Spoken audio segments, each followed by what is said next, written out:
L-am întâlnit pe Claudiu, lucrează la aeroport din Sibiu. Care e suferința ta cea mai mare, Claudiu? Păi nu am dinți în gură, că din cauza la fumat. Îți dau o carte de vizită. Oricând tu ai auzit de noi, de Dental Clinic Sibiu, de sistemul de rate, de tot.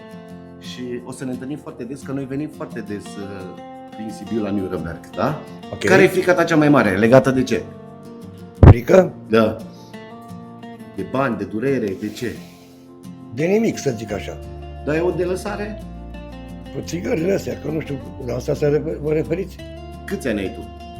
Fac 56. Mulți înainte. Și când o să vină rândul tău să-ți faci tu dinții? Păi cred că trebuie să mă las de fumat prima dată. Fii Că atent. paradontoza o am din cauza la fumat.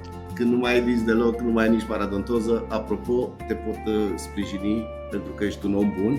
Dăm un telefon săptămâna asta, pe joi, vineri, și ne vedem la clinică la Sibiu și discutăm, facem o radiografie și tot. Și poate printr-o întâmplare, în anul ăsta ai și tu dinți fixi pe implant. M-aș bucura. Ești tânăr și meriți. Și așa că mulțumesc că tu lucrezi în aeroportul care ne duce avionul pe noi la Nuremberg la fiecare 2-3 săptămâni. Și Da. Claudiu, poate a venit și rândul tău, nimic întâmplător că l-am întâlnit. Și eu mă bucur și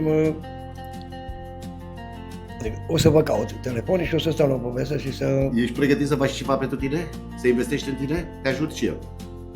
Eu zic că prin îndrumarea dumneavoastră ce mi-a spus acum și prin cartea de vizită o să vin să facem niște investigații pentru viitorul care...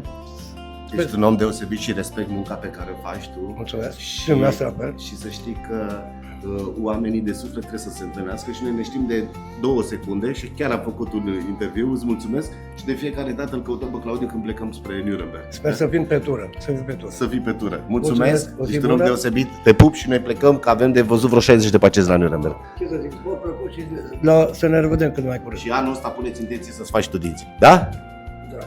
Te pup, te îmbrățișez. Da. Spor la treabă, te ajut. Numai bine, ceau!